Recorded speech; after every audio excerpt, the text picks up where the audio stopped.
and welcome to another episode of Unscripted Equity Curiosity. This is season 3, episode 12. My name is Ami Joseph. I'm the sector head for technology here at Hedgeye. With me today, as always, is Andrew Freedman, the sector head for communications, and Felix Wang, the sector head for China at Hedgeye. And this is our podcast where we share ideas on investing and we challenge each other. A lot of it is thematic. Some of it is macro. Some of it is also hosting special guests. And today we have a special guest. We have none other than Neil Howe, who is Hedgeye's managing director and sector head for demography. Neil was originally from California, born and raised, has his English literature degree from UC Berkeley, has a master's in philosophy from Yale University. He worked in Washington, D.C., in various policy centers as a public policy consultant, and then developed kind of a second career as an author and historian, a sociologist. He has written many books, 9 books, the most famous of which is The Fourth Turning, which was published in 1997. The most recent of which is called Millennials in the Workplace in 2010. And of course, the latest edition is a new book that is dropping in the next few weeks. And Neil, thank you so much for joining us today. We really feel excited and happy, and we have a lot of questions. So thank you very much for coming on the podcast. Ami, it's great to be back. Great to talk to you all again, and the intersection of sort of demography, social forces, and technology is always a fascinating one, and I should say history. Yeah, totally. I mean, I think that it's sort of a little bit genius for Hedgeye, which is an investing oriented platform, to have a demographer. Kind of a unique thing, but it makes perfect sense, because while we are all chasing down the pace of quarters, or if we're really have longevity in mind, we think about things on a 2 to 5 year basis. But the shifting of tectonic plates, in this case, demography, drives so much change. And so in light of that, I wanted to kind of begin a little bit from a starting point of knowledge. So those of you who haven't followed Hedgeye and haven't followed Neil and are listening, I highly recommend getting his book, The Fourth Turning. I highly recommend availing yourselves of Neil's products at Hedgeye, such as Demography Pro. And if you're an institutional investor, there's further you can go with that, to even speak with Neil and meet with Neil from time to time. And I highly, highly recommend that. And so I'm starting from a point of knowledge for all of our listeners. And one of the things that Neil introduces into our conversation as investors is the waves of generations as they lap each other, and where you have bottlenecks, where demand may grow very fast, and where you have pressure, where demand may slow. And one of the things that I've followed along, Neil, in terms of your work, is if we look at the falling birth rate, the organic natural birth rate of Western countries, including the United States, to replacement rate, and then for many of these countries below replacement rate, it seems to me like this is sort of like one of the largest, most important investment themes to contend with over the next 100 years. And how is that going to affect the stock market? For example, in the United States, you have a generation that is retiring, and they are going to be removing their wealth from the markets, or maybe they will be removing their wealth from the markets. You have a generation that is retiring, that is very, very large, that wants to sell their homes potentially, or downsize. You have limits, so maybe there's a limitation on the upward buying pressure in housing. Savings rates are very different across generations, and they change as we go from the boomer generation to the Xers and further along. And even further, when we think about the competition for resources, can we, in the light of these demographic changes, should we start to think about the developed countries of this world competing for immigration? I know that's very different from the walls up approach that is prevalent in parts of Europe today, and or increasingly in Europe and maybe in the United States as well. But are we going to be in a world at some point, do you think, where we'll be competing for immigration? And how does that shape how we should be thinking about this world? So my questions all come from that one core thing that you are so good at highlighting and so good at sort of chasing down how all of this flows through and should flow through all of our models. And so maybe we could start there in terms of that sort of like that ongoing downward pressure in replacement rate birth cycle or for developed nations. Yeah, I mean, this is a huge secular change. This is the great the characteristic phases of demographic change over history. And this was put out by a number of key demographers in the early 20th century, is moving from phase 1, phase 2, phase 3, phase 4. And that's, the first phase is sort of traditional societies or high mortality, high fertility, right? A lot of people are born and people don't live very long. And that's a certain kind of equilibrium, right? You got to have a stable population that way. And then what happened, particularly in the West, particularly in really beginning with Europe, is mortality began to fall. Now, it was a little different in some countries. In Britain during the 18th century, mortality began to fall, and actually fertility began to rise as well. But all of these things began to happen. And what happened was, of course, is that population began to grow. And at the very dawn of the Industrial Revolution, and really contemporaneous with it, interestingly enough, it did not follow the Industrial Revolution, but it did sort of track higher living standards due to the commercial revolution, the agricultural revolution, higher living standards. And so mortality rates began coming down, not because we knew a great deal about medicine or anything like that, but because people had better diets. And there was a modicum of public health. People don't realize, actually. I think we're beginning to realize it when we see the futility of so much of our healthcare spending, that spending on healthcare actually has little to do with health. I think by now that we know that the best things historically are better nutrition, more food, and public health measures. Just to keep everything, to keep everything cleaner, and this unleashed a population explosion, right? And then pretty soon it was going on in China, it was going on in other places. So then by the late 19th century, the third stage happened, and that is fertility rates began to fall, right? And that began over time, particularly into the 20th century, began to moderate the otherwise would have been just an exponential growth in population. But it still led to a very rapid growth in population. I think something like 4/5 or 5/6 of our current population in the world was all achieved within the last century or last century and a quarter. So that tremendous upsurge occurred. And it was still going strong as recently as the early post-war period in the early 1950s, even going into the 1960s. And that's, of course, when Paul Ehrlich and many people were writing books of the population bomb and, the end of the world due to the population explosion, as it was known back then.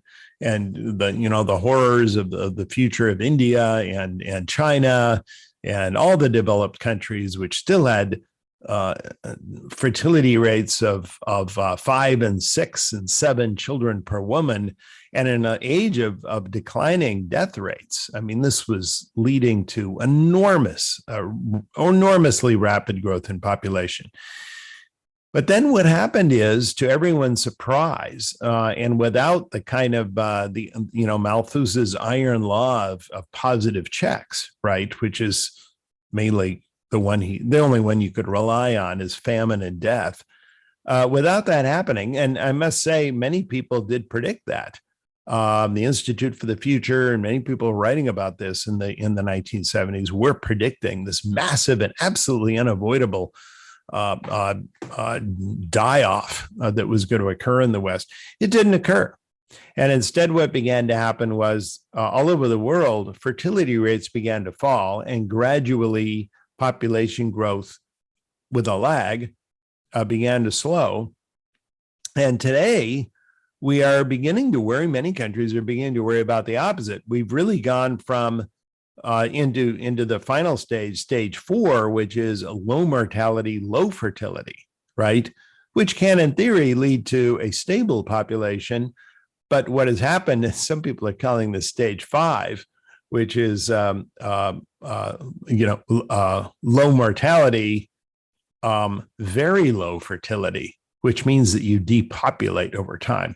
And as we look around the world, we see that the entire world now has a TFR. This is a total fertility rate, typically measured in terms of children born per woman per lifetime in any given year. It's sort of a very theoretical measure, but it's what demographers use to measure this. And right now it is 2.3 children per woman per year throughout the entire world, Ami. Just barely above replacement rate, which is 2.1. Now, if you take away sub-Saharan Africa and a couple of countries in South Asia, it's under replacement over the entire world today. And that comes as a surprise to a lot of people, right, who came of age in the 60s, 70s, even 80s, thinking that overpopulation was set in stone. The realization that even Latin America now is well below replacement rate, particularly the largest and more affluent countries. We're talking about Brazil and Argentina and Chile and Mexico. These are all below replacement, meaning that absent new immigration, their populations will ultimately decline. All of Europe is way below replacement rate. I think the highest country in Europe now is 1.8. That's France, by the way. And it's an if you're interested, we could talk about France. Very interesting country that's been obsessed by low fertility. And they've designed a very, very extensive set of pronatal policies to encourage people to have children. That's due to the fact that they've lost, I don't know how many years, well, three pretty major wars with Germany, at least lost or almost lost. And that's focused them on that problem a lot longer than other countries. But my point is this: increasingly, the world is beginning to look at this as a real issue that requires actual policy initiative. So the spread of pronatalism around the world, even in places like China, where you only go back 10 years and they were trying to do the opposite. Now, this is something every demographer, by the way, knows that China had a problem. They kept the pedal on the depopulation, the pedal to the metal on depopulation and the one-child policy long after all demographers saw for absolute certain that this was going to lead to catastrophe. They did it anyway. And I remember traveling to China and speaking with the demographers there. They all understood this issue.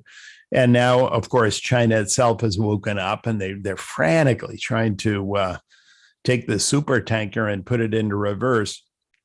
But we're entering a new era. And I think it's not just getting fertility higher. I think, there's so many places to go with this conversation, but it's looking at some of the long-term drivers of lower fertility, many of which are hard to control. These are things such as urbanization, education, increasing individualism, competitive economy, and frankly, secularism. One of the reasons why people have kids is they want something that outlives them, something that's sort of beyond themselves. And the increasingly secular value framework of the world is no doubt also having an impact. And should I even add here the very structure of the welfare state? We now almost all live in countries that basically pay you, subsidize your retirement and subsidize your health care. And for a lot of people, pay virtually all of your retirement, cost of living and your health care when you retire. So we've truly socialized the cost of growing old, but we leave the cost of raising children totally in the private sector. Isn't that interesting? Well, what kind of incentives package is that? And how does that change behavior? Well, I mean, you could talk about it any way you want, but the fact remains is that if you have no children, you're a free rider. You know what I mean? Anyone who has children is raising kids who are going to support other retirees. Think about it. They're going to be paying those stiff, high FICA payroll taxes, right? But if you don't have any kids, you're still going to get the same benefit. So this is an interesting question. I think a lot of policymakers are beginning to wake up to it. We talk about sustainable policies in terms of, climate change or in terms of pollution, but we don't often talk about constructing sustainable welfare states, right? Which may require a very different trade-off in terms of incentives to have and raise children. Hi, Robert McGroarty here, Director of Subscriber Development at Hedgeye. Hope you're enjoying our podcast. Start generating alpha with our suite of Sector Pro investing research products. Dive deep into retail, industrials, technology, and everything in between with exclusive access to the sharpest analysts and actionable ideas on Wall Street. Go to hedgeye.com/research to subscribe. Enjoy the rest of this episode. It's so true. And at least here in the United States, it seems like we've been in this ongoing, I guess maybe sort of some people would say losing battle for the one versus the zero, just the on off of welfare state or non-welfare state. But so it's interesting to think about changing the incentives, changing the structure entirely of the welfare state to something that can win. I have a few follow-ups from this, but I think I'll put those back into the queue because I do want to ask a technology-oriented question for the sector, which is that one of the things when I think about this population explosion from the last century that is abating, a lot of the long-term push towards technology, at least my little corner view, you feel free to disagree, but was to create the means to scale and to have better utilization of natural resources and such. So when I think about the path forward, if we're talking about lower amounts of population, what is the impact on kind of the technology market? And I'll add a sort of a corollary to that, which is now that we're approaching, kind of a fourth turning, within the context of the fourth turning or in the fourth turning, what are the innovation impacts? Or what are the innovation outgrowths? Like what is the derivative for innovation? Is it something that will force people towards greater innovation, or is it the kind of thing that means a lot of innovation is going to be turned aside because there are bigger and more difficult questions and such? And that's kind of the question I have is as we relate demography and the fourth turning specifically to technology. I think that scale on a kind of national stage will become increasingly important in the era to come. First of all, I think we are entering an era of sort of declining globalism and increasing awareness of sort of, populist and national consciousness, right? I mean, you look around the world today, I don't think there should be any news to anybody. Everyone wants to make their country great again. I mean, right? You look at Mexico, look at Brazil, look at Iran, look at China, look at the United States. I mean, they all got their own MAGA going on, right?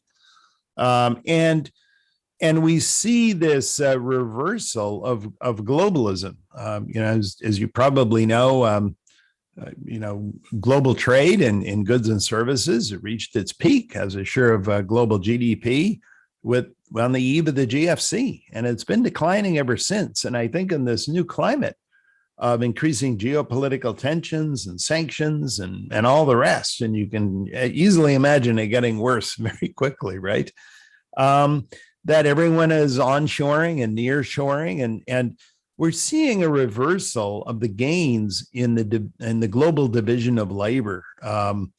It was back in the early 19th century that Ricardo used that example of, England produces cotton and Portugal produces wine, right? And my gosh, if one person just produced one thing and the other person produced another, and then they traded it, right? They would both come out ahead, right? I mean, that was sort of the paradigmatic example of the global gains of trade. Well, that is beginning to evaporate. And I think that's one of the many headwinds we're facing as we move ahead right now. And I think that's a challenge to some extent for technology. I think it's less of a challenge for the United States than a challenge for a lot of the rest of the world. Certainly now it's obvious. It's a very, I think China is very aware that this is a challenge for them. And other countries are beginning to have to make choices, right? Of where their supply chains are and who they get to depend upon. This is changing the world of technology in a way that it's a bit limiting. I mean, you could once be, if you're a small city state living in some vulnerable area, think of Singapore or something, totally dependent on energy imports, totally dependent on all kinds of stuff that the origin of which is 1,000 miles away. Well, in a more dangerous global environment, how secure are you, right? You work in beautifully into the global division of labor, so long as it is global and effortless, right? But it becomes challenging. The United States, I think, has an advantage there. I mean, we are an enormous internal economy on our own, right? I do think and so that's limiting, but I do think within the boundaries of each country, I think we're going to see more emphasis on choosing one winner, and regulating it or giving it the government imprimatur, and letting it have its sway, right? Letting that scale up. We talked about this, I remember, Ami, and I can't remember how long ago we talked about. Well, I don't know. You asked me to talk about it, but I took Carlota Perez, who's a great expert on technological change,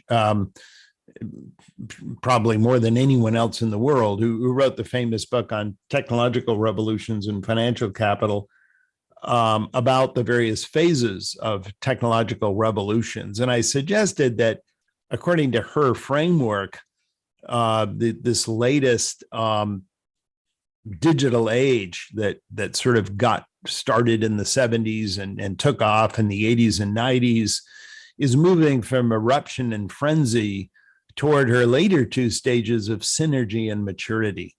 And these would be a very different kind of era. And that the people who choose to go with their own, kind of in a more libertarian way, against regulation. I mean, you think of cryptocurrencies or something, are getting their wings clipped, right? And I do think that the future will be at a time where we want to control the pace of change and we want to harness it to collective purposes, that we're looking more into that synergy and maturity, which historically during those periods have been based much more on, okay, let's pick the best of these and let's really scale it up, right? Let's have everyone participate in this thing. Let's set standards. let's go with one paradigm and let's stop competing so much about it, right? This has profound implications, I think, for the structure of tech industry, and obviously for its for the traditional level of business dynamism we've associated with that industry. Okay, I have follow-ups, but I'm going to, as I mentioned, but I'm going to, I think that's a good place for us to shift into China, because we've touched on Chinese demography. We've touched on technology and how that relates to China. I'll speak over Felix, and before I even allow Felix to throw his question in, you've talked about how China has this mismatch, a growing mismatch of males to female ratio, and how that is a rising problem over the next 15 years or so. Is that the kind of thing that can destabilize China, or is that the kind of thing that can drive a potential like war, maybe? And then on the technology front, if I look at things from that lens in terms of China, and Felix and I have had a little bit of this conversation before, but maybe we can have it more here, is it, to me, it's impossible for the United States to totally design China out of the supply chain. I'll stand on that. It's impossible in terms of hardware. And it's also somewhat impossible for China to design the United States totally out of their software. And the middle ground is the open source world. Open source software is more easily gettable, but it's also poses national risk to China, because the United States can embed all kinds of things into that if they would like to. So how do you see this push, this battle between these two geographic places, which also has a tension rope between them on hardware versus software? That and the question about the imbalance between men and women in China, I guess, is a good way for us to lead into China, and then Felix can take it. Well, you say something's impossible. It's impossible until you're faced with the possibility suddenly overnight that you're going to have to do it, right? Then it happens. And I do know that certainly in the national security community, they're definitely looking into that. What will happen? I mean, if you can imagine, if something erupts in the Western Pacific, that causes both countries to go into mobilization mode, we will have to get along without it. Then they will have to get along without it, and we'll see what happens, right? And things will adjust. Obviously, markets will adjust, and governments will intervene. I just think that's just a fact, right? And you just have to wonder, well, okay, how's that going to happen? And I'm sure that, I know for a fact, because I've talked to some of them, that national security people are sort of saying, what things can we do now that will make that, forced transition much easier if it happens? Your raising of the sex imbalance rates is a really interesting one, and it's a byproduct. As you know, the one-child policy, sort of this very long suppression of birth rates in China, particularly back when China was quite a poor country still, back in the late 70s, was an extraordinary policy, because normally a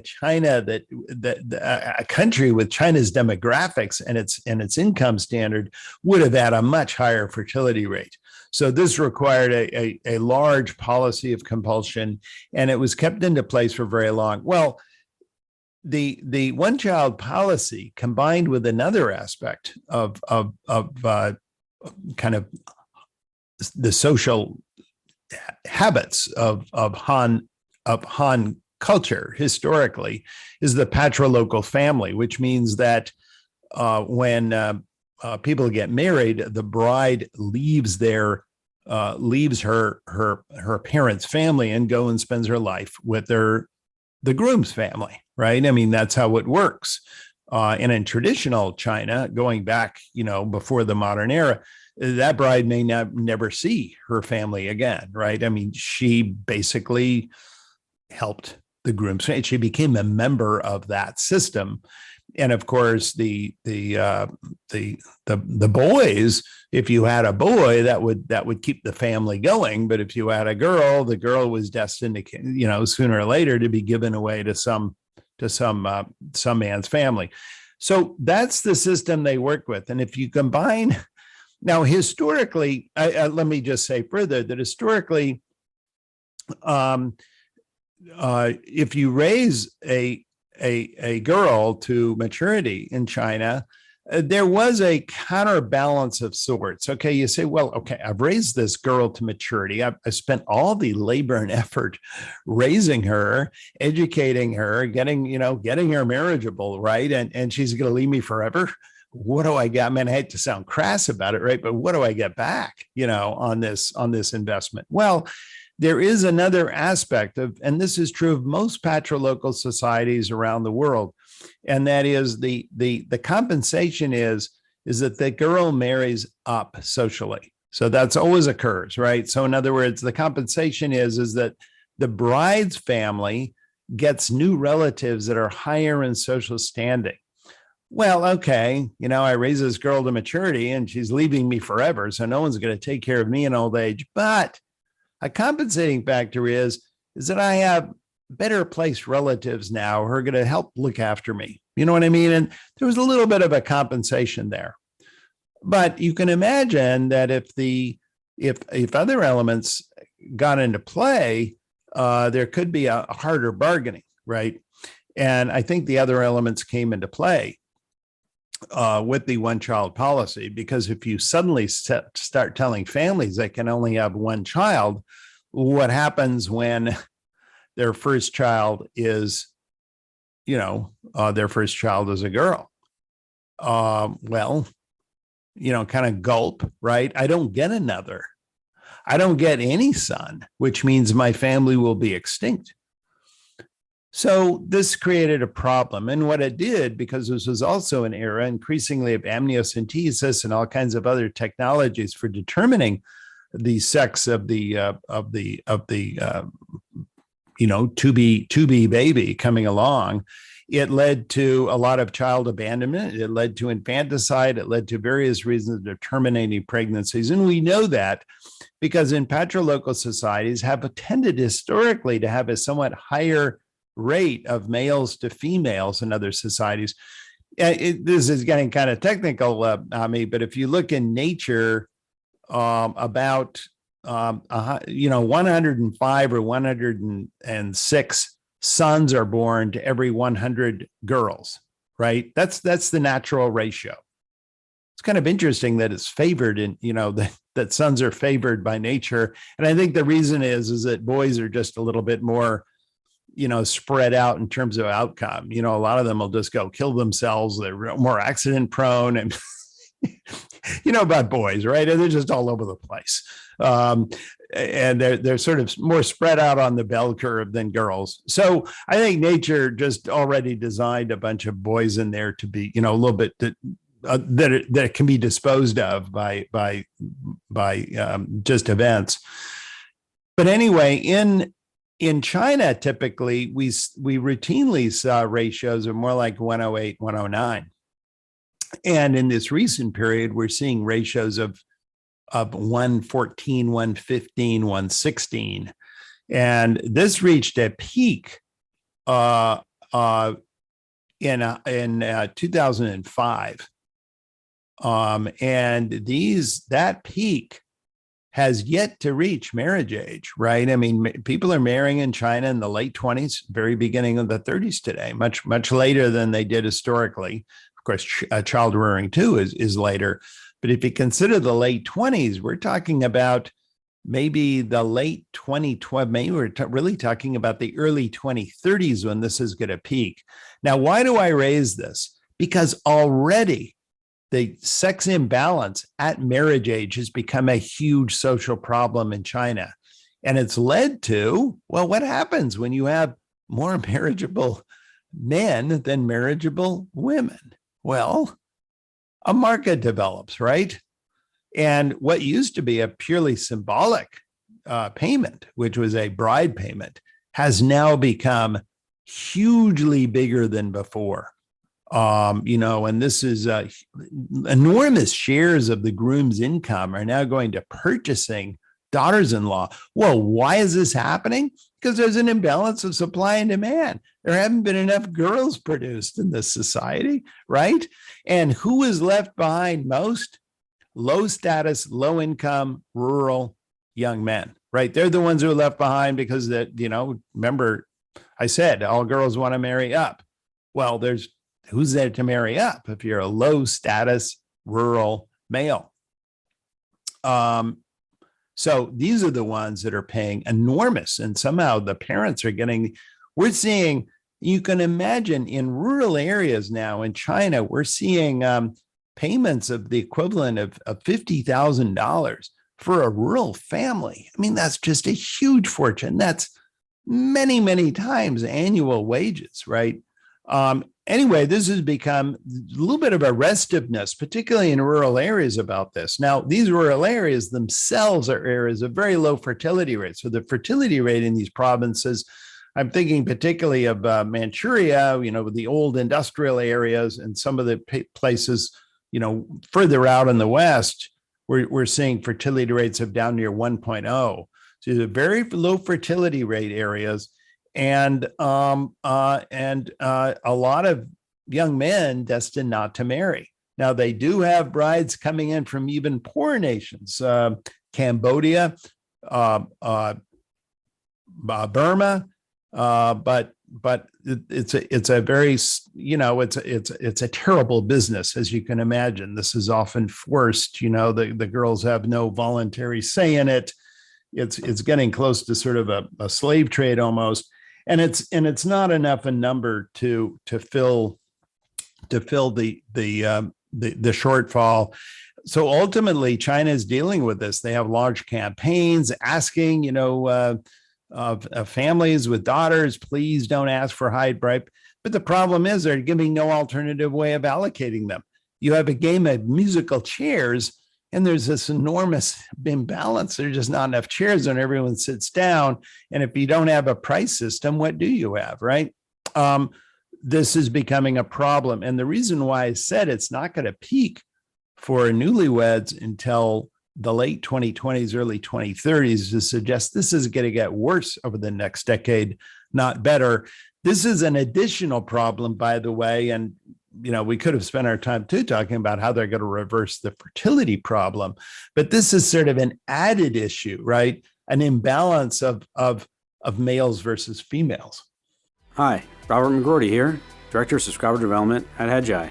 Join our entire research analyst team live before the market opens for deep dive investing analysis, our favorite stock ideas, and our risk manager in chief, Keith McCullough's macro overlay. Our team of 40 plus equity analysts discuss key market developments, trends, and our high conviction long and short investing ideas. You will not get this granular level of insight anywhere else. A video replay, audio version, and analyst summary notes from the call are available shortly after each live show to ensure you don't miss anything. Go to hedgeye.com/research to subscribe. And tune in live to the call weekdays at 7:45 a.m. Eastern. Enjoy the rest of this episode. Felix, do you want to throw one in? Hey, Neil, actually, my question is not about China, but curious to hear your perspective outside of China in Asia, particularly Southeast Asia, Japan, Korea. What's interesting to you in those markets? And then also, have COVID the last few years really impacted those markets as well? Well, I think, the thing you hear most recently, just given how things geopolitically are heating up, is that Southeast Asia is very well located for people who want to resource, right? If you don't think China can be depended on, where else are you going to go? Well, you got Vietnam right there, you got Thailand, you got all these other places, right? And sometimes they're already somewhat familiar with the business going on, and there's already some relocation that's happened. All you need to do is scale it up. So I think that's actually positive for them. Also, some of these countries are demographically in a better situation. Their fertility rate has not experienced this kind of just off the cliff drop off that's happened in China, over the last 10 years. And I would say it's probably not actually that rapid a drop, but it's what the data are now revealing. It's what's now been public. And there are also reasons why China's upcoming deficit in births is going to cause a great deal of alarm. And I think it's actually it may even push public policy, and it may push China's national choices over the next decade. The reason why I say the birth numbers are going to be so dark in China is that it's not just falling total fertility rate. You've also got a wave phenomenon going on. Unfortunately, even the drop off in births we're seeing is coming from an actual wave of extra, a wave of people that are now in their late 20s, early 30s that are having children. This next group of people, this is sort of the post Deng wave boom. This is sort of the post Deng, baby bust, is now will by the late 2020s be moving into those, mid and late 20s age brackets. And it's much smaller. I mean, we're saying that it's about a 30% collapse in the number of people of marriageable and childbearing age by the late 2020s. So you really are going to see a steep fall off in birth numbers. And by the way, that's baked into those UN projections. So if you want to understand why those UN projections seem like they're dropping so much, the other countries in Southeast Asia don't really face that problem. Now, many of them, the high income countries, you mentioned South Korea and Taiwan and Japan and Singapore and so on, to some extent Malaysia, they are higher income too, and they also have very low fertility rates. But of course, they've had low fertility rates for a long time. I should mention as an exception, South Korea, which is totally off the charts. I mean, South Korea has the lowest fertility rate in the world. I mean, they're down at they're down at 0.87. I never thought I would see a country with a fertility rate that low. So this is to some extent a problem with all of the Confucian countries, almost regardless of income level. As the old saying goes, China's a society that's going to get old before it gets rich. At least these other societies got rich first. But in terms of differential competition, the overall working age population growth scenario for the next couple of decades looks more robust and positive for the other Southeast Asian economies. And I think more importantly and more immediately, I think it looks for geopolitical reasons to be a much safer place to invest in for a lot of high income countries, and particularly a better place to source their assembly or supply or whatever they're getting from there. Oh, you asked about COVID as well, and maybe I should just say Asia did very well in COVID era, and the reasons for that are still being investigated. I think one interesting theory is that Asia tends to be a tight culture, meaning that people, don't know how to say it, but this is not a culture of a lot of hugs. People tend to be a little formal and tend to be a little bit more ritualistic in how they interact with one another. This is something that a sociologist, Gelfand, I can't remember her first name, but she wrote a book on tight and loose cultures around the world. And she's talked a lot about this. And interestingly enough, the historical prevalence of infectious diseases and parasite diseases has actually explained a lot of the reasons why some cultures become looser and others tighter in how they interact with each other socially. Also, I should just say, I mean, this is most famously seen in Japan, which tends to be, I think everyone realizes, a somewhat formal culture. And people sort of standing apart from each other and talking, and we're very early. In fact, they did so in the earlier SARS epidemics. Have been much earlier to adopt face mask wearing, and that didn't seem to cause any kind of problem in much of Asia. And as a result, their infection rate was simply much lower, where it's hard to imagine many other things explaining that. A cold and dry climate, particularly in the winter, particularly in Japan. I mean, and certainly an aging population, they should have been a prime target. All the indicators otherwise would have said, my gosh, this is they should have had a pretty high mortality rate, but they did not. All right. Hey, Neil, this is Andrew. I'm going to jump in here with a question, and I think we might switch gears a little bit. So I hope you don't mind.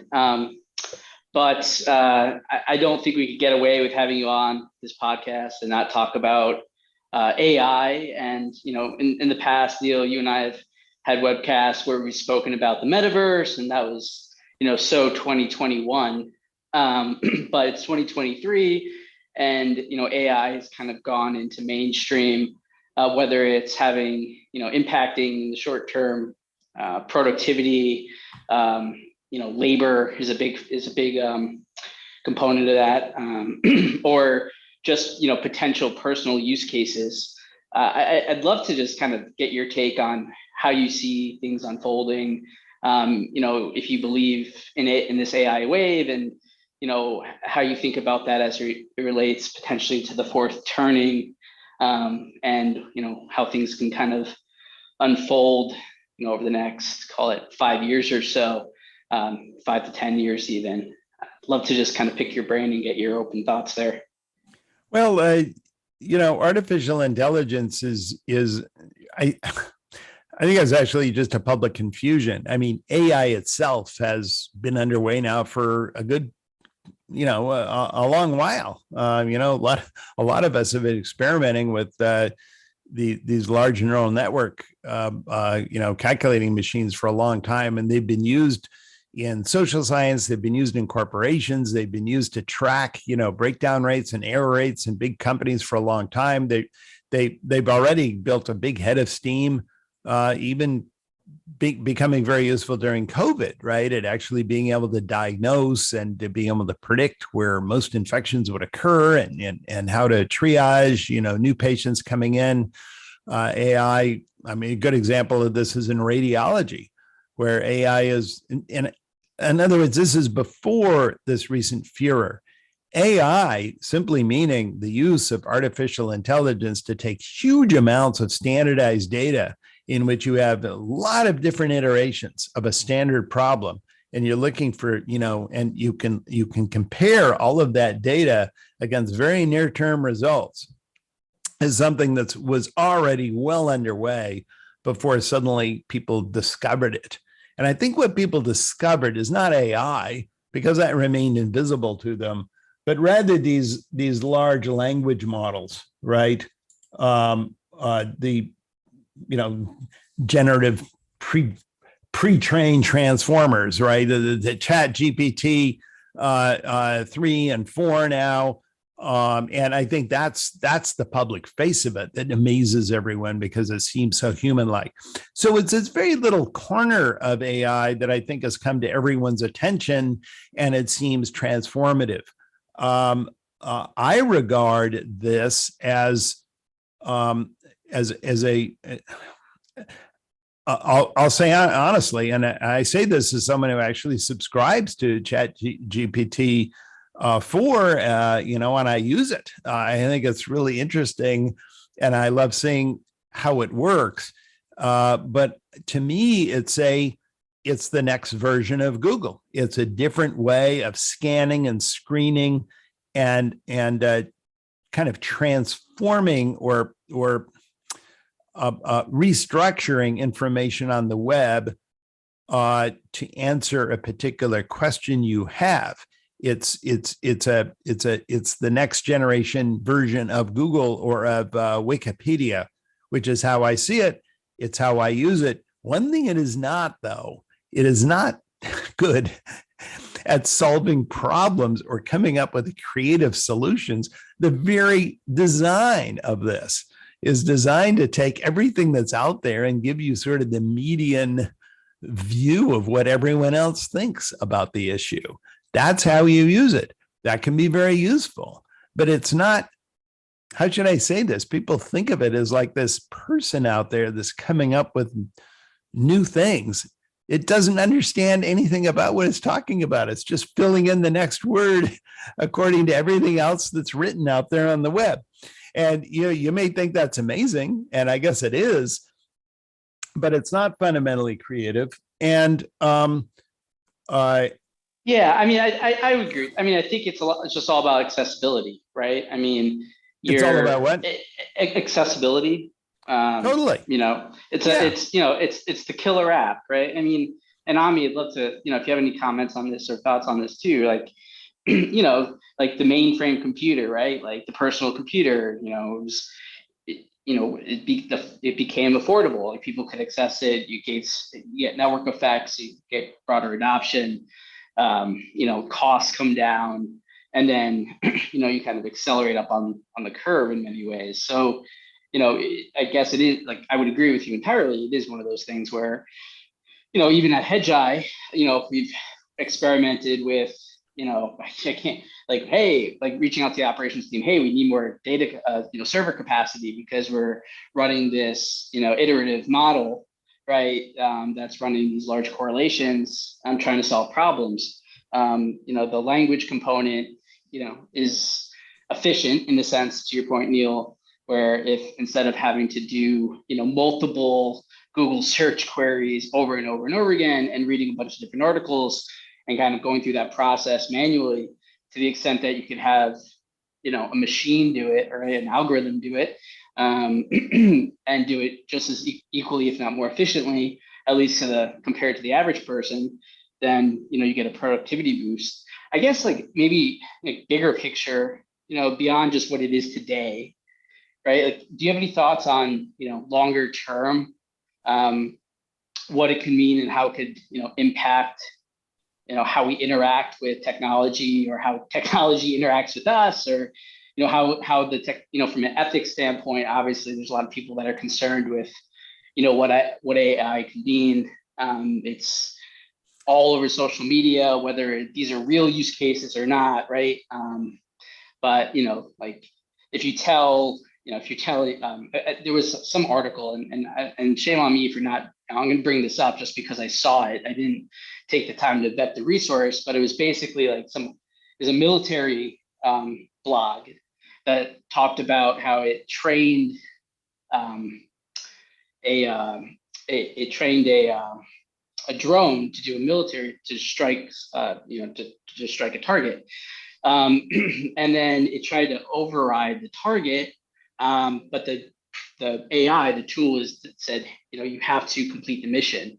And so it viewed the person who was controlling the drone, right, giving that command to stop the operation, as a threat, impeding the mission. So then it would turn around and actually strike the person that was giving it the command because it still wanted to complete the mission. Now, obviously, that I'm bringing that up because it came up, it went viral. Again, shame on me. I can't verify legitimacy of that either way, right? But it does bring up an interesting potential hypothesis, a use case, or an ethics problem.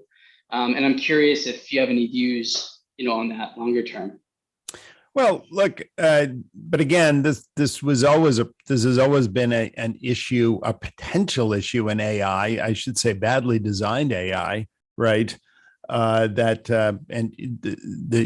think the classic case was always said, you develop some machine that's programmed by AI to produce paper clips. And so all it does is pretty soon it's devouring people and devouring everything. So the entire world at the end of time is filled with huge stacks of paper clips. And finally, the machine comes to an end when everything is changed into paper clips and humanity has vanished, right? Mm-hmm. That is this, but you would have to almost suicidally program everything to fulfill that. And again, this has been there all along. I guess one of the things I'm doing is differentiating between AI as a trend and these large language models, which, you know what I mean? Because that's really and I think large language models are actually pretty benign from that point of view, right? But the idea of using AI in its more classical form, big neural networks actually look at all the data coming in a missile and then figuring out itself, what's the best target and so on, how to coordinate with all the other missiles. You can imagine pilotless planes and a swarm, how they would use this.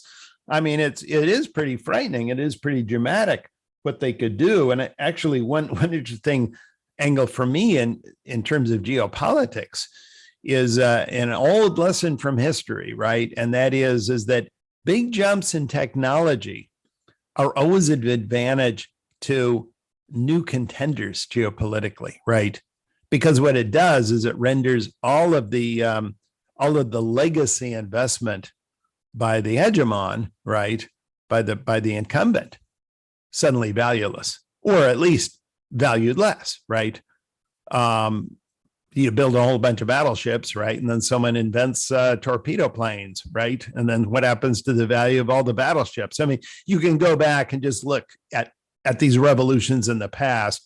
And I do think that inevitably, although we like to think ourselves, the United States and America having very strong advantage in AI, I do caution that the lesson of history is that a brand new technology or technological approach generally empowers a newcomer, because after all, suddenly it means, sure, you may be pretty good at it, but everything that you have invested up into until now suddenly becomes much less valuable.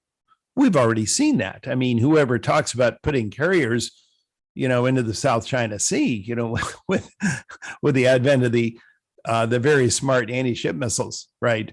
They're vastly cheaper to produce. So new technology always renders the incumbent less powerful.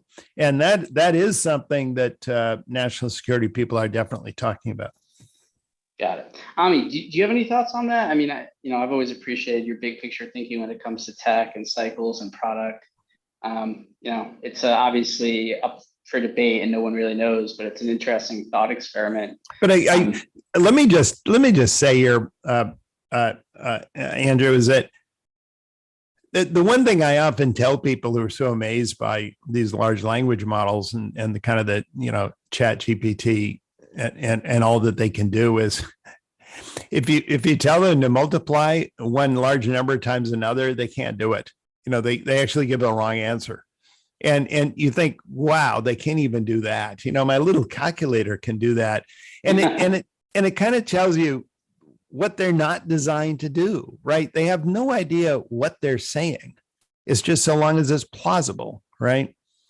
You definitely have to sanity check it. I mean, it gives incorrect information. So I guess right. But what it's designed to do is give you something that sounds really good. And that actually is what it's programmed to do. Oh, it is. I mean, it writes better than I do, I swear. Which probably says more things about me than it, frankly. It's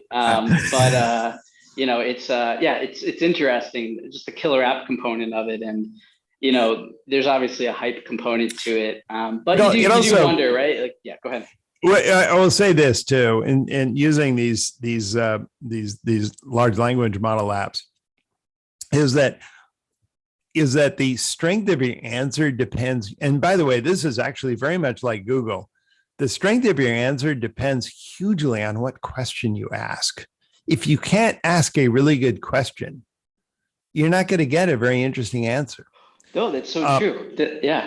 Yeah, and I think again, it's sort of, if you have to start out with someone who's creative.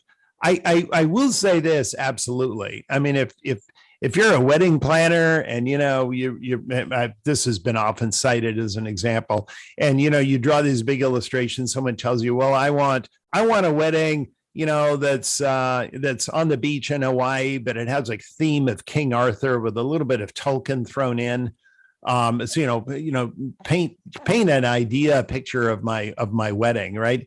Believe it or not, there are people you can hire to actually do this. Well, now of course you can have Dolly, Dolly 2 or 3 or one of these things do it for you, and so kind of low creativity task where people are just simply responding to something to do something that's plausible, or to summarize what's known, is absolutely will drive people whose living is derived from actually doing that. Will drive them out of business, I think. Well, yeah. Sorry, go ahead. Well, but if what you do is really creative, coming up with new things on the basis of what everyone else knows, I think you're safe. And what I often tell people is, if your entire life, I even tell this to radiologists, I mean, if your entire life is doing something that a machine can do better than you, aren't you kind of happy that, let's face it, you don't want to spend the rest of your life doing that. Go on and do something, find something that requires, more depth, right? So Neil, I got a question for you, and I swear this is relevant. So can you think of and Ami too, if you both of you, so has there ever been is there a movie that comes to mind, whether old or recent, where it came out and they casted a certain actor in it or an actress, and you were just like, oh, I really wish that they casted this person instead of that person in that role? Like, have you ever had that situation before? Oh, almost always. Every time they do a remake of an old movie. So imagine, right? Imagine with generative AI, like you could, as Neil Howe, could sit there and maybe you could choose, right? You could substitute the individual who's playing a certain role, using this technology. There are use cases like that today. We're obviously not there yet from a consumer standpoint, where for a Netflix you could just go and you could swap characters out, but it would be pretty remarkable from a creative standpoint, if that ever gets to scale, because there are people working on that problem today. It's already done. I mean, Bruce Willis has sold his likeness to Russian advertisers. He's a huge hit in Russia, right? So they have all kinds of vodka ads and all kinds of things over Russia. He has no idea what the ads are. They just simply use his image and they use his speech and they. Yeah, that's true. Yeah, I mean, you're just licensing yourself out. But I mean, I just bring it up because it's interesting, what's going on with the WGA and the writers' strike, and it's really interesting. And then if you think about, But Andrew, if they want to use my voice, fine. But if what I say is cogent and interesting as me myself, then I'm in the wrong business. You know what I mean? Oh, I know. Look, I should change my business. I will say that the real reason why I don't like some of these remakes is they've taken all the interesting verbal play and all of what was interesting from a sort of a language perspective in these movies and completely drained everything interesting. You know what I mean? They've turned them into beautiful sort of action adventures, but have taken all the sort of intelligent verbal interaction out of these old movies. Yeah. Now, that isn't a problem with AI.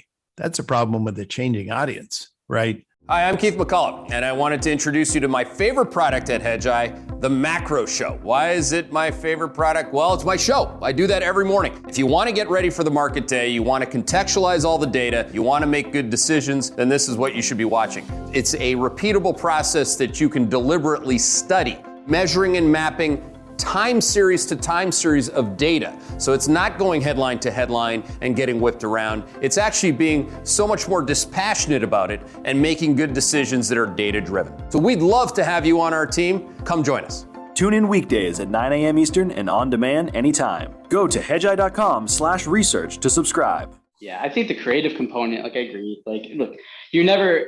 What it does is it will free like the creators, right? Like the unique thinkers like yourself, or the talent. What hopefully, like what this does is it, frees up time and improves efficiency. Where you can allocate more of that person can allocate more time to more high value tasks, right? So Totally. if you could do that, then all of a sudden, like, your creativity, is exponential. The output increases because you're no longer spending 70%, 50% of your time doing these monotonous things that are just not really valuable, but you have to do them. But now they can be just automated, or you could use AI as a tool. And then all of a sudden you have 30% more time to go do what you're best at doing. And then you can throw that into the mix. And then it's like everything else, you come out and hopefully have something better at the end of the day from it. But this is just one more stage in the story of technology. I remember publishing books earlier in my life where I would put the manuscript in by hand, and the copy editors would go over it by hand and give me back a hand copy. Everything was done by hand. I couldn't go in there and search through text. It was extremely laborious and stupid, right? And I had to do all that. I've been liberated now. You do a book now and it's all done digitally. I can't tell you how wonderful that is. But Edward Gibbon wrote The Decline and Fall of the Roman Empire with a quill and a pen. He had to dip his quill, and he had those long Ciceronian sentences of 75 words of unbelievably lucid, balanced prose.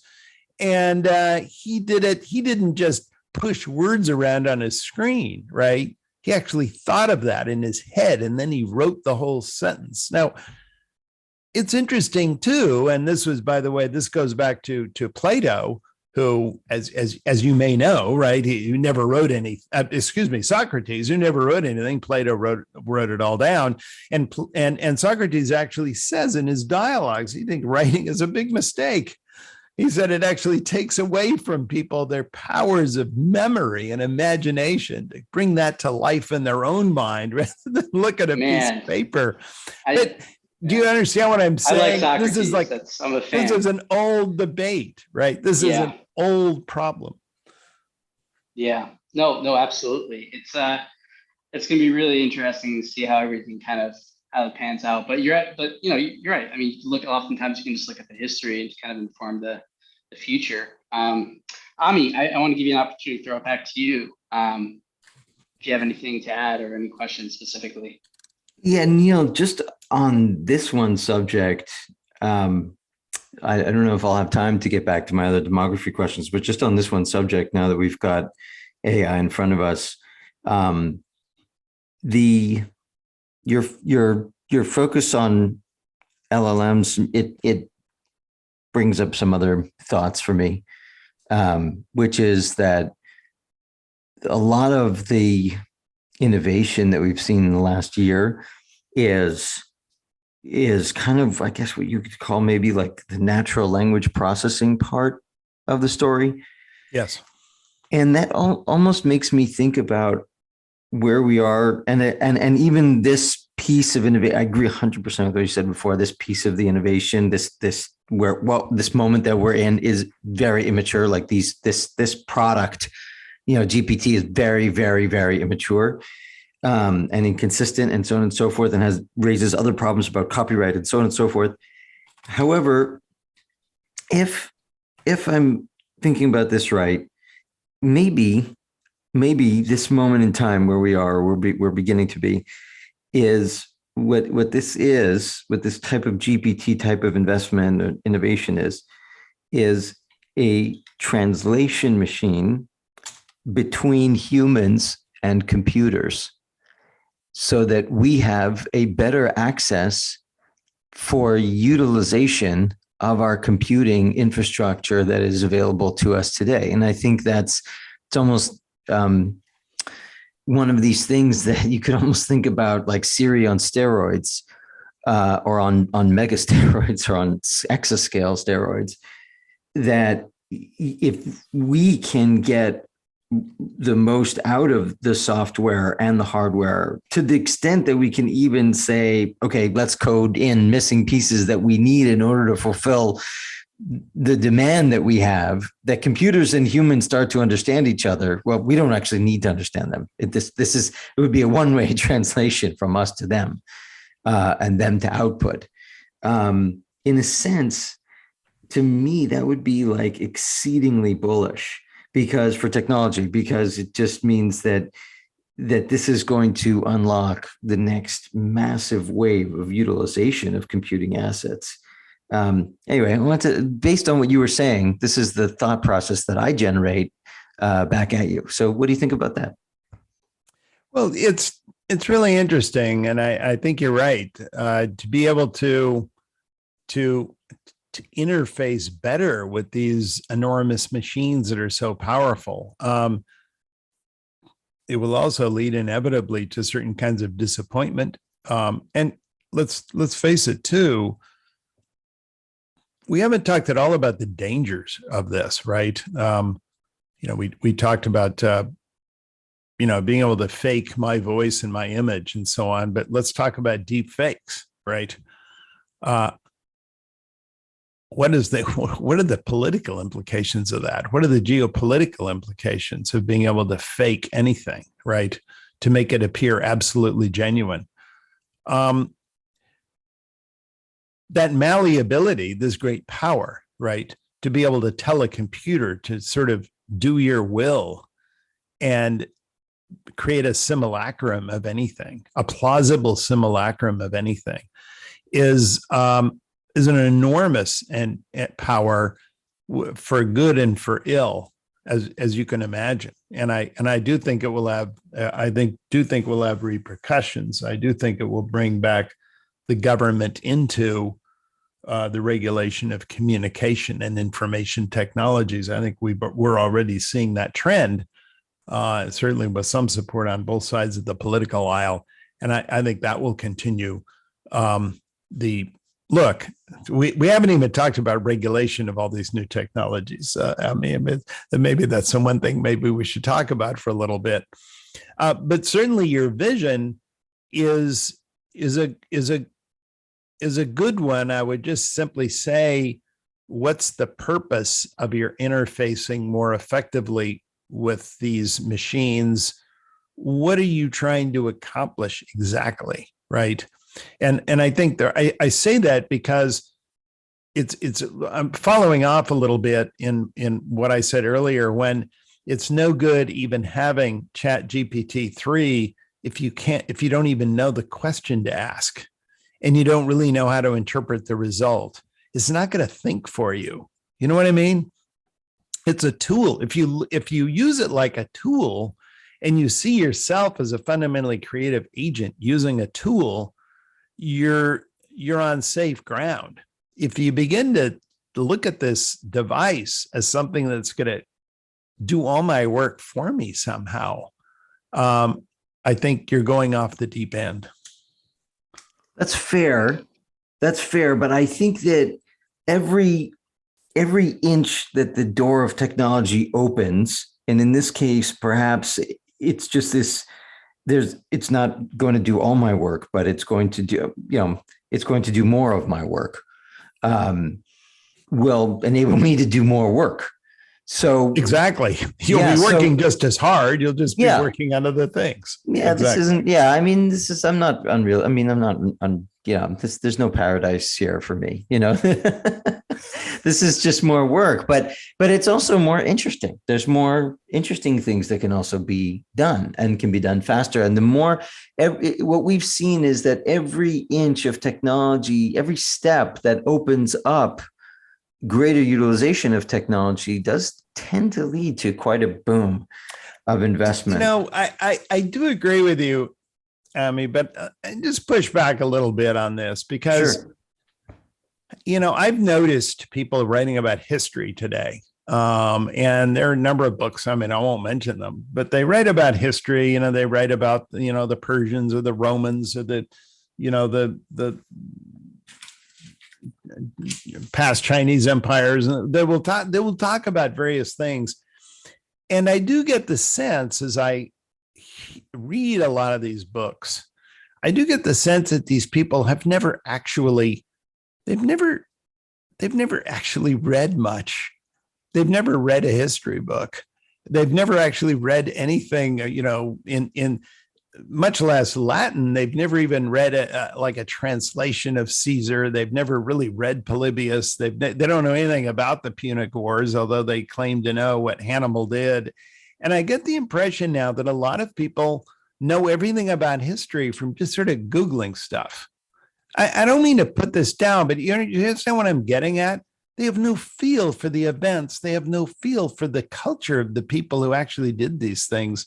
I get the sense of kind of a created knowledge, almost as though it's a computerized simulacrum of someone who knows, but they don't really know. Do you understand what I'm trying to say? I mean, Yeah. I think we all know situations where we're really intimately associated with something. I don't know what it is. Maybe we're into plumbing. Maybe we're into actually building fine furniture out of wood. And you always know the difference between you who have done it with your hands. You know what it feels like. You've actually bought the materials. You've faced failure with them. And then hearing someone else talk about it who obviously doesn't have that experience, but he sounds like he does. Do you know what I'm talking about here? Yeah. It's like somebody who read the Wikipedia summary of the book instead of reading the book. Yeah, exactly. Totally. Thank you. And I think that is a little bit the problem I have with ChatGPT 3. It's great as a tool, but once you begin to just rely on it routinely, and I don't want to make this generational here, but I do know, I look at the history curriculum now this time. I mean, I'm an historian probably before anything else.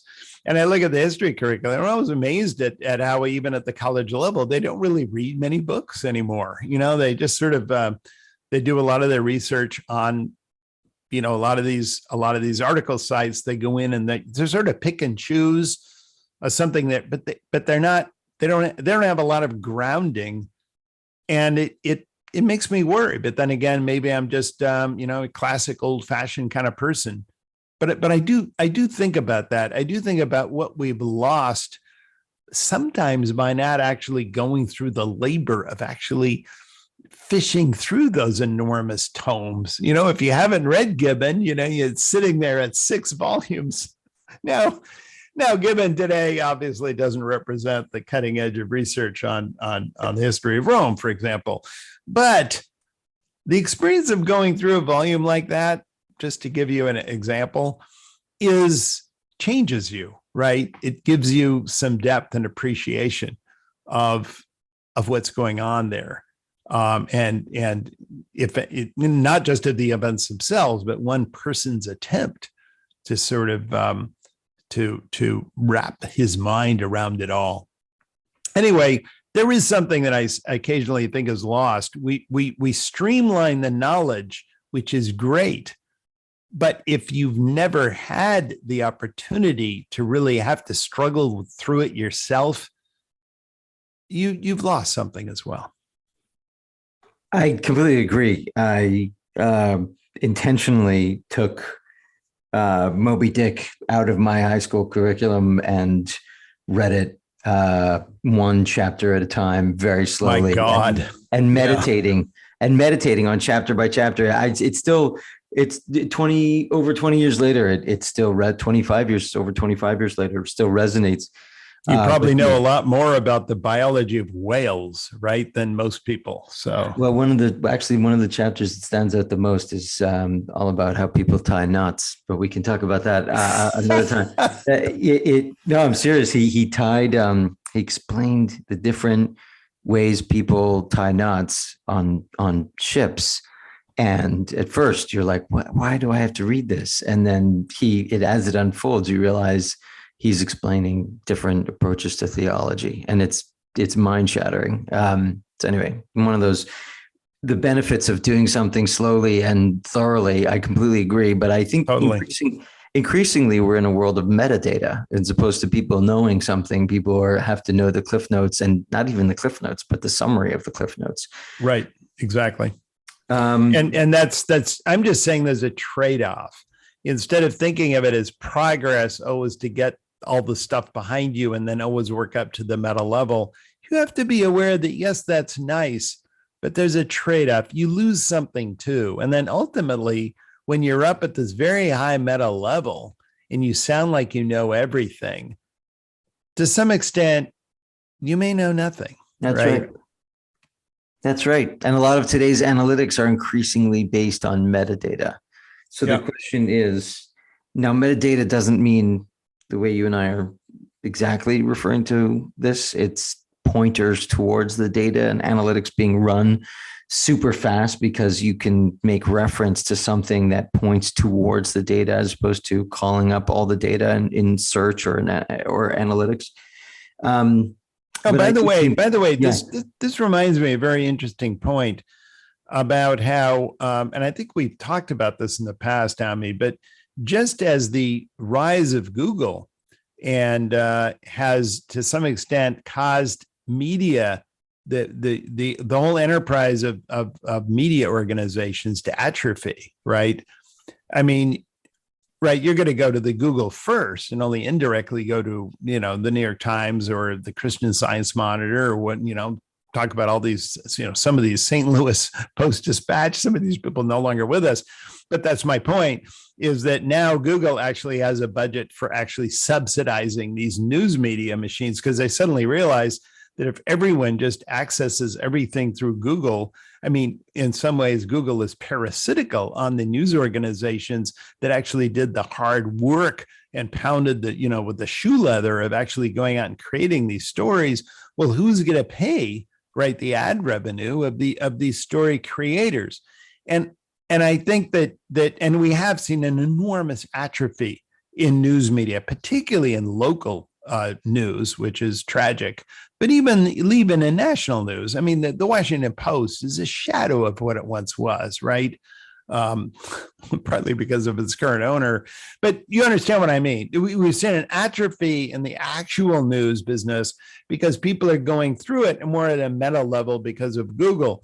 Well, I'm asking a next level question, was once everyone's going into large language model, they're going in through, chat, GPT, 15, right? Maybe 15 years from now, who's going to be putting up anything on the web anymore? Right. Because after all, you're just going to be asking chat. Well, so who's going to, you know what I mean? It's parasitical on all these people who are carefully putting things there. So in some ways, it's parasitical on the people who are already doing the hard work. And so who's going to be doing that? I mean, it's interesting to think about, right? I mean, if everyone is working on the meta level, well, who's going to organize information on the original level anymore? And how are you going to, what's going to happen to that? It might turn the model inside out, though, Neil. Meaning today we go to Google to go find stuff. But in the model you're describing, ChatGPT or GPT or GPT 520, whatever it is, becomes more about the act of all of us in our individual spots going into this technology to go seek what we want to seek. What we end up finding is, what is everybody seeking? And we end up having, in some cases, that's automation because it is ready for us and created for us faster. That sounds like the ultimate dystopia, doesn't it? I mean, no one's doing anything anymore, but everyone's looking at everyone else trying to, I don't know. It's what the internet is, just one step further. It's the internet one step further, I think. Well, but the point is if remember, ChatGPT is only aggregating all of the hard work that's already out there, right? And if no one else is doing that work, what are they going to be aggregating anymore? Well, I'm not sure. It's also sharing meeting notes from internal Samsung meetings because the Samsung people decided that they needed summaries and they put their meeting notes in there, and GPT decided to make those available to everybody. So there's that's what I was thinking is the mirror effect of the technology reach. That more and more of what we need and what we're looking for to GPT will be immediately available to us and turned around as applications. You bet you've just raised a whole nother problem with the GPT paradigm, right? And that is that artificially I can warp everyone else's perception by putting out something on some source deliberately to influence the Chat GPT summary, right? This has already been discussed, by the way, in the media, in the tech media. So in other words, if I know something about some strange little corner of the world, I can deliberately load a lot of stuff that I know that's not true, just so I know that Chat GPT will pick that up because no one else knows anything about it. And that's what everyone else will think. I mean, this is the problem that we're getting to, because no one else will know what to think because no one else will be expert in it anymore because everyone will be relying on Chat GPT. It's a generational problem. I wonder if it will influence fertility rates. Yeah. Well, I don't know. Just wanted to tie the end into the beginning. Yeah, I love that. I love that. Bringing it all together. Neil, for those listening, Neil's next book, The Fourth Turning Is Here, will be available on July 18th. You can pre-order it now. But it will not be available until not ship until the 18th of July. Neil, thank you very much for being with us today. This was an incredible session of Unscripted Equity Curiosity, Season 3, Episode 12. We really appreciate it. We hope to have you back on sometime again soon.